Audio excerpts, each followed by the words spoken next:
The following program contains scenes of sexuality, violence, coarse language, and adult themes. Because it's awesome! Viewer discretion is advised.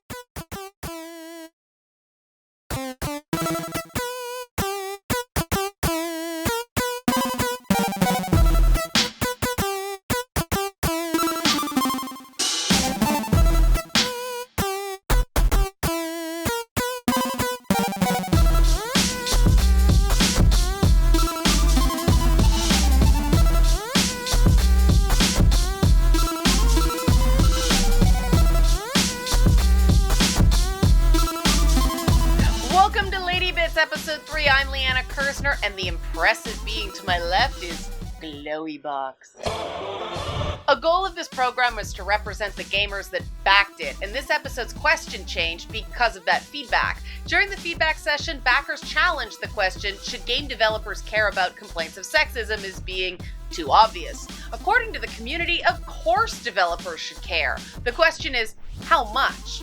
So, we changed the question to, how much should game developers care about complaints of sexism? Completely not sorry to interrupt, it is I, Beelzebub, literally the devil, representing myself as devil's advocate. I like the original version of the question because no one is required to care about anything. Games are artistic endeavors, yes, but at the end of the day, it's about making money. And games that are accused of sexism still sell hellishly well. Some of the best-selling games of all time are Grand Theft Auto titles. Overwatch and Mortal Kombat 10 or X or whatever sold well despite their sexism scandals. And the first Watch Dogs and Destiny games sold well despite accusations of sexism and the fact that those games were hot messes. So no, a developer is not required to care about any complaints, including sexism. Not in the slightest. There! Simple. Question answered. Ta-ta, puppets. And enjoy those ta-tas. Kiss, kiss, kiss, kiss, stabby. Well, Beelzebub is right that there's no correlation between sexism and sales. Historically, best-selling games in the US are a mixed bag. The best-selling game of all time is Tetris, followed by Minecraft, then Grand Theft Auto 5. Very different games. The list is peppered with Mario titles despite well-publicized complaints of sexism in those games, but there's also a lot of Pokemon titles in the top 40, as well as The Sims. I hate The Sims. Sex sells, but games completely lacking in sex also sell, unless you want to make the interlocking block mechanics in Tetris into something lewd. In fact, it's possible that popular games get accused of sexism precisely because they're popular. Scandals may even help certain games by attracting the curious. In 2014, a game called Hatred released a teaser trailer and was briefly listed on Steam's now defunct Greenlight service before being pulled for being offensive. This created a massive controversy involving video games and protected expression, and when the game released, it quickly became a Steam bestseller despite being a somewhat crappy game. Ironically, after all the screaming from critics, one of their complaints was that the game wasn't shocking enough. Consistency isn't really a strong suit in the gaming press. Culture critics see games as media that influence how people see the world. Gamers see games as abstract toys, and we don't like being told what to do with those toys. Critics zero in on elements of games that they actively dislike, because negatives generate more clicks and praise. Gamers tend to play around optional features if other elements of the game are things they generally enjoy. This is why many points of contention focus on optional gameplay features, like the option to kill prostitutes in Grand Theft Auto games. More on that later. First, a word on the more recent Xenoblade Chronicles 2 controversy. I won't spend too much time on this because it's a game most of you have probably never heard of. Xenoblade Chronicles is a niche series with a relatively small but devoted fan base, and the game was a surprise hit in the US. Basically, the game series is not made for Westerners. The intended meanings of symbolism in the Japanese-created characters were completely missed by Western critics, and those critics then labeled the game sexist. In fact, Xenoblade Chronicles 2 does not meet the definition of sexism this program uses. Ideas or behaviors that perpetuate the dominance of one gender over other genders. Pyrrha, Dahlia, and company are not dominated by the male characters. Pyrrha draws on the idea of fiery strength, but her journey is incomplete, hence the missing bits of her costume. Dahlia invokes both the moon goddess and the Japanese moon rabbit myth, essentially a selfless maternal protective power.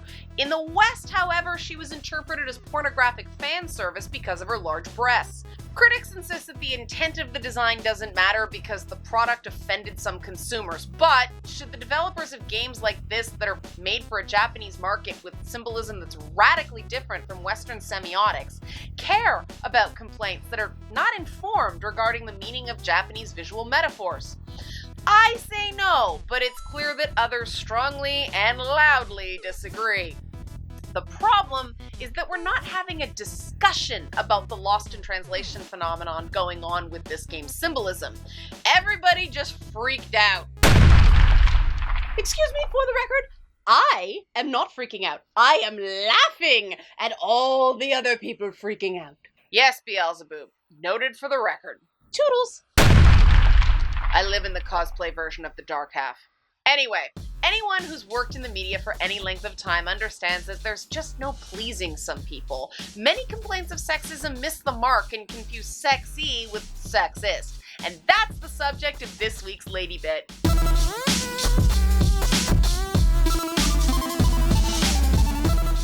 You may have seen my Gamer's Guide to Feminism episode on the male gaze versus gender performativity theory. If not, go watch it sometime. It's good. The male gaze comes up a lot in video game debates, and it basically means, theoretically, that video game worlds and the women in them are presented from a masculine and heterosexual point of view.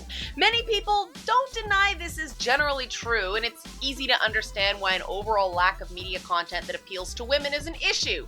The question is whether the male gaze is a bad thing in a tactical shooter or a first-person shooter where 90 to 95% of the game's player base is males over the age of 30. It's one thing to tell a story from a traditionally male point of view. It's another thing to think that that's the only perspective that exists. This is where a lack of awareness of gender performance trips up a lot of game developers. 1940s feminist icon Simone de Beauvoir said, "One is not born a woman, one becomes one." Much of the nagging that girls suffer from their mothers has to do with becoming a proper lady. Sit up straight, sit with your knees together, smile more, you're too loud, you're too bossy. This is all girl training. Boys get hit with, "Suck it up, quit your crying, I'll give you something to be scared of," and a lot of insults using female body parts to attack a young person's masculinity. The way a person walks, talks, and acts is a performance that adheres to or subverts a male-female gender binary. We see this on the standard symbols for bathroom doors. The thing is, this bathroom binary would be meaningless to, say, the ancient Greeks who didn't wear trousers. It also leads to some jokes in Scotland where my relatives assure me that real men wear kilts. Fun fact, trousers were originally an invention made for horseback riding. As military cavalries and knighthoods spread, trousers became associated with men. The reason wizards wear robes is that during the age of chivalry, robes were the civilized attire for scholars. Men of learning did not wear those barbaric pants. Over time and across cultures, the performance of gender changes. Some indigenous cultures have as many as 5 different socially accepted genders. If this is confusing to you, it's because you don't understand the social mechanics of those cultures. Much like someone who has never played a JRPG before may not understand how to use stances, weapon licenses, or other game mechanics not typically used in Western role-playing games. The way a player interacts with a game is a performance, and a game developer has to make sure that a game is as accessible as possible to the widest player base as possible. Making your game challenging is not the same as making your game confusing. The whole point of using recognizable objects in a video game is so the player knows what to do with them. You swing a sword or an axe. That's intuitive. You aim and fire a bow and arrow. Simple. When you get into modern weapons, though, it gets confusing if you don't know the difference between an FNP90 and an HK33. But what you say? Exactly. Even one letter can make a huge difference, and AK-47 is very different from HK-47. Meatbag. Using symbols to explain game mechanics falls apart when the player doesn't understand the symbols, kinda like what happened with Xenoblade Chronicles and American Critics. Navigating a video game is a learned skill, improved by accumulating knowledge of cultural shorthands that form a sort of visual language, as well as practicing hand-eye coordination. This is the practice of get good. Once you get good, you begin to experience video games differently. A big muscled character isn't a power fantasy. It's an indicator that the character is probably going to move slowly but be really strong. Different representations of objects and bodies don't register to a gamer as some commentary on the human condition. They're tips on how to get good. Because the interpretations are so vastly different, we can say that gamers experience video games through a performative gamer gaze. Performative gamer gaze is distinct from the traditional male gaze and in many ways inverts it. Performative gamer gaze includes an expectation of reward for displays of skill, not inherent privilege. Gamers don't like rewards for showing up. This includes defined fail states and win conditions. Meaningful choices. Being good is not rewarding if there is no option to be evil. Subversion or displacement of real-world identity. Playing as an evil character is not an indication of real-world evil urges. Playing as a different gender than your real-world one is not an indication of a gender identity issue. Recognizing the digital unreality while selectively empathizing with things you know aren't real. This is where things like mains and waifus come from. Understanding the performative gamer gaze is essential to understanding female video game character designs. The richest tradition of female playable characters is probably in fighting games. In fighting games, combat styles or weapons are often decided first, and the characters are designed to communicate that combat style to make it feel more intuitive. Female characters like Street Fighter's Chun-Li and Soul Calibur's Talim and Zhang Shuai, with their silk clothes and their thin upper bodies, indicate fighting styles that rely on quick combos and avoiding taking too much damage. Chun-Li's attacks are also more skewed towards kicks than punches, hence her ever-increasing thick thighs. But female doesn't just mean quick but less damage per hit. Other characters have more complex combos or award aggression or both. Female characters like Tina Armstrong from Dead or Alive, Nina Williams from Tekken, or Ivy Valentine from Soul Calibur reward aggressive playstyles where you have to get in close to use grappling moves or throws. Essentially, they're no risk, no reward characters, and especially in Ivy's case, they tend to take a lot of practice to get good. That's why they emphasize aggressive, hyper-feminine appearances. Insisting that female characters cover up takes away a tool from character artists who need to differentiate characters with strong throws from characters like Hildy, who deal weapons-based damage from a greater distance. Then there are counterattack-driven characters like Sophitia, Pyrrha, another Pyrrha, and Cassandra. Note the shields? That means counterattack. There's a big difference between characters who can block and wait for openings and characters who are left vulnerable if they don't make the first move. Now, let me be clear. I'm not claiming that gamers don't notice that sexy characters are sexy, but experienced fighting game players know that the more overtly sexy a character is, the harder she usually is to play. Fighting game players are trained to respect sexy ladies because if you don't, the game will hand you your ass. Far from treating the more sexualized characters as objects for men to use for sexual gratification, these characters are highly respected for the skill it requires to play them well. I'll touch more on character designs in future episodes. The point here is that putting sexy ladies in a game isn't immediately sexist. However, when you complain about women dressed like this in a game where men are dressed like this, you're unfairly singling out the women. That's sexist. Now, I'm not going to claim that men and some women don't look at a character like Ivy and go, "Aw, yeah." What I'm saying is that they go, "Aw, yeah," and then get on with the game. You can't play a fighting game with one hand down your pants playing with your joystick. In general, games favored by hardcore gamers like Cuphead and Dark Souls are punishing experiences so intense that you can't focus on anything else while you're playing them. Counter to the idea that games are male power fantasy, games for gamers appeal to gamers precisely because the game kills you until you get good. These aren't power fantasies, they're achievement recognition fantasies. It's a very different paradigm. The reason that the performative gamer gaze is mistaken for the male gaze is because there is a fair bit of overlap. Competition, aggression, and a lack of agreeableness are seen as male traits. But the performative gamer gaze is just as at home in Pokemon games and games like Eternal Sonata, which features a protagonist who's a dying 14-year-old girl. When a culture critic attacks female characters, gamers take that very personally because gamers don't engage with the game through their identity. Gamers relate to their identity through the game. Gamers can usually tell you what a character's feelings, thoughts, and drives are because they're important to completing the game, whether this character is male, female, or the human in Undertale. For the purposes of a game, it's much more important to play like Kratos, Nathan Drake, Commander Shepard, or Samus Aran than it is to play like a generic man or woman. Even in games with an idealized male action hero, gamers see that as a displaced identity performance. Gamers don't see these heroes as men like them.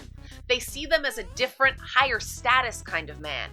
In games that allow a player to choose the gender of their character, that's allowing them to decide whether it's more fun for them to perform as their own gender or another one without the negative attention that's attached to subversive gender performances in the real world, or because Jennifer Hale is just a badass voice actress. In some games, gender performance is very significant and character customization options are a big selling point. In other games, it hardly matters. And then there's The Sims. And the reason I hate The Sims. The Sims is a life simulator series with very few hard objectives and no state where you actually beat the game. The object of the game is to take control of the lives of a suburban household and influence the domestic and social lives of its inhabitants. You can choose to make them happy, you can choose to torture them, or you can choose to create the conditions that cause them to die horrible deaths while all their earthly possessions are destroyed. By creating a form of housewife god mode, The Sims creates a female power fantasy far more terrifying than any male power fantasy I've ever encountered. At least in Grand Theft Auto, the playable characters are criminals. There's no similar moral check in The Sims. No heroic pretenses, no altruistic save the world quest, just a house, some doppelgangers of your frenemies or favorite celebrities, and ultimate power to toy with them until you decide they should die. Whenever someone tells me what they do in The Sims, it's ungodly terrifying. The Sims is the Nietzschean abyss. Don't stare into the abyss too long. The abyss will stare back at you. You will become the abyss. Hey, hey, Susul, there goes a piece of your soul. The horror. The horror. My God, it's full of Sims.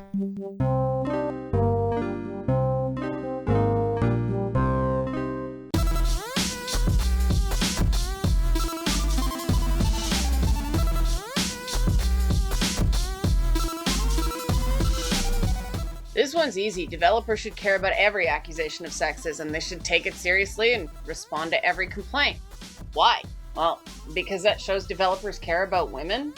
And why are they required to care about women?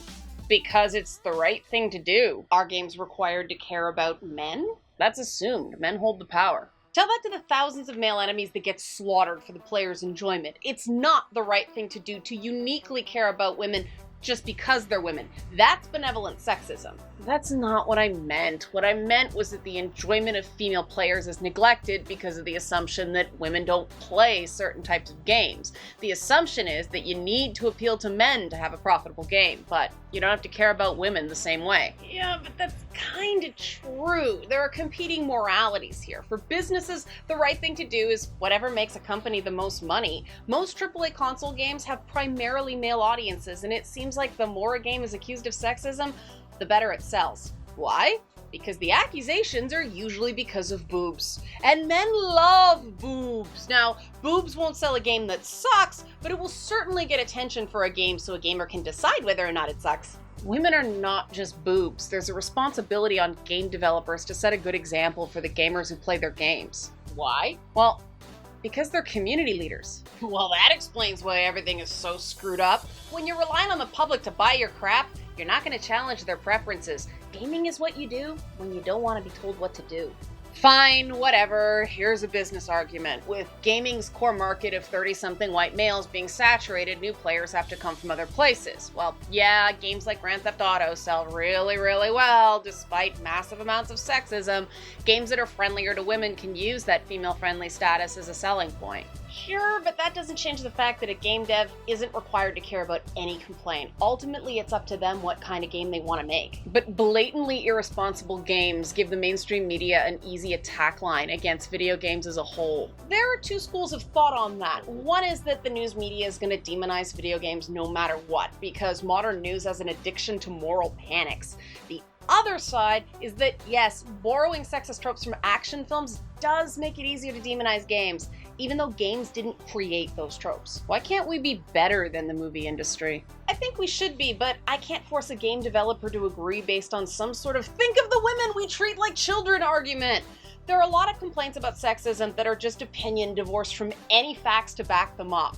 See boobs? Scream sexism. It's just sex negative thinking. Newsflash! All women don't want the exact same thing, and the benevolent sexism that's masquerading as feminism in gaming is limiting choice. Sexuality and clothing options should be as open to player choice as all the variants on murder that we get in games. Instead, sexuality has become too politicized to be any fun. What about the fact that certain depictions of women are just offensive to some female players? Yeah, well, the ideal woman being constantly depicted as young, white, a size 6, a B cup, and a brunette offends me. That's pretty much textbook normal girl, and that's boring. Some women want more normal in video games. Those usually aren't the ones that are buying AAA games. Heroes aren't normal, so why should heroines be? Besides, if these hipster chicks want to be normal, why do they keep dyeing their hair those neon colors?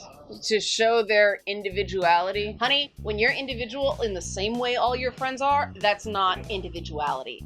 Nice, serious feminist uniform, by the way. Lumberjack plaid is actually back in style. You are misinformed. This is not plaid, this is gingham. Yeah, no one knows the difference. Look, you're losing hard here, so I'm gonna help you. There's no point in listening to criticisms from someone who is never gonna buy your game, because you should listen to criticism to make your game better. You should listen to criticism from people who did buy your game precisely because it might make your game better. Sexism in games, like any other unintended outcome, usually indicates that there are larger design issues in the game. If developers are creatively lazy about, for instance, their choice of playable character, what else did they slack on? If there's unintentional sexism in your game, it usually means you've got some sloppy gameplay mechanics too, and no developer wants sloppy gameplay. Okay, I'll take it. Last question. How do you breathe in that corset? It's not a corset, it's a bustier. Ha! Does that mean I get to say your shirt is plaid? I told you before, it's gingham. Plaid. It's gingham. Plaid, plaid, plaid, plaid, plaid, plaid, plaid, plaid, plaid, plaid, plaid. Something of an exception to this sloppy gameplay and sexism theory is Grand Theft Auto, a notoriously sexist game franchise that's usually used as public enemy number one in moral attacks against video games. This, however, is an exception that proves the rule because the sexism in GTA games is organic, if not completely deliberate. Grand Theft Auto allows the player to do a wide swath of awful, horrible, disgusting, very bad things. Stealing a car is bad. Murdering people is bad. Torturing people is bad. Racism is bad. Crack addictions are bad. Grand Theft Auto games take place in really ugly worlds with great soundtracks. Grand Theft Auto does employ the male gaze with purpose. It wallows in seediness, greed, and terrible life choices in a way that most video games don't, because the whole thing is an interactive urban outlaw film. Instead of offering different forms of heroism, Grand Theft Auto explores different kinds of evil. GTA 5 may show this distinction most clearly through its three protagonists. Franklin is a criminal because he didn't have many other options. Trevor is a criminal because he's batshit crazy and a victim of childhood abuse. Michael is a criminal because he's just a terrible person and seems to profoundly hate himself. The reason Michael is repulsive is his incorrigible criminality lurking under the guise of an upper-middle-class family man. He's aggrieved, he's miserable, and despite his money and status, he's a bit of a loser, or in internet parlance, a cuck. But I think that zeroes in on the reason that Grand Theft Auto 5 sold so well. It put a crosshair on all the mixed messages that men are given about masculinity, and the game allows guys to laugh and have fun while acknowledging the stupidity of it all. To really get Grand Theft Auto games, you have to submit yourself to the self-loathing the characters are experiencing. Sexism is a part of the posturing that men are expected to perform around other men, and even some women, to show that they're manly. Grand Theft Auto makes this male posturing seem satirically pathetic. It's also, in the context of the game, unavoidable, but that's what makes your in-game choices as a player interesting. It's easy to understand why stealing a parked car seems less morally wrong than a violent carjacking, but why do I feel worse for groping a stripper than I do for shooting a guy in the face, even though the game assures me that the stripper liked the touching? Experiencing Grand Theft Auto games through the performative gamer gaze, I constantly ask myself, why are my reactions to the various crimes so damned illogical? That's different than the question a non-gamer asks, which is, judging by the op-eds, why does this game make me sexism? When I'm playing Grand Theft Auto, it doesn't matter that I'm female. Gamer is the dominant state relevant to my experience. The critics that crucify Grand Theft Auto games don't experience the game in anywhere near the same way that I do. There are things about GTA that I would do differently if I was designing it, but that's a discussion for another time. The point here is that we shouldn't be condemning the sexism in Grand Theft Auto games as much as we should be exploring how it's used to communicate the conflict in the experience of being an American male. So, how much should game developers care about complaints of sexism? That depends on the developer, their games, and the quality of the complaints. If I were a major game developer, I'd set up a structured complaint submission form and completely ignore the screaming on Twitter, because the vast majority of it is frankly nonsense. Quality feedback requires some effort. Tweets don't require much effort With that, I'm out of time, so it's time for this week's trophy. Right, Momo? Let's go do the trophy. Come on. Trophy time. Trophy time. Yeah. All right, Momo, let's do this. I call this one Outrage. Visually aggressive. Usually empty on the inside. Right, Momo? Right. Okay. On to the shelf. That's it. Episode 3 complete. Finished. Cat hair in my lips and everything. Like what you see? Donations are appreciated, and please share this episode on your social media. Next time, I'll talk about how games benefit from having women on the game development team. I'm Leanna Kersner, and thanks for letting me show you my lady bits.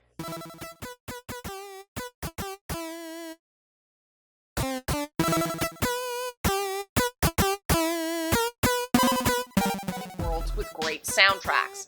Grand Theft Auto does employ the male gaze with purpose. It wallows in seediness, greed, and terrible life choices in a way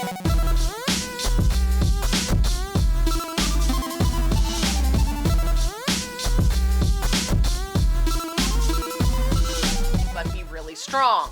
Different representations of objects and bodies don't register to a gamer as some commentary on the human condition. They're tips on how to get good.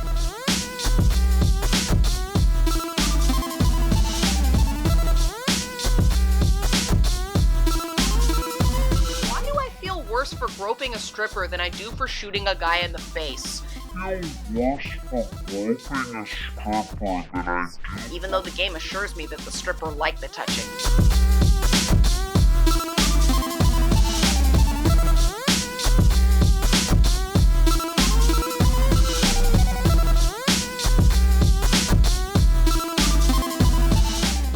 I'm not gonna dress like this all the time, okay?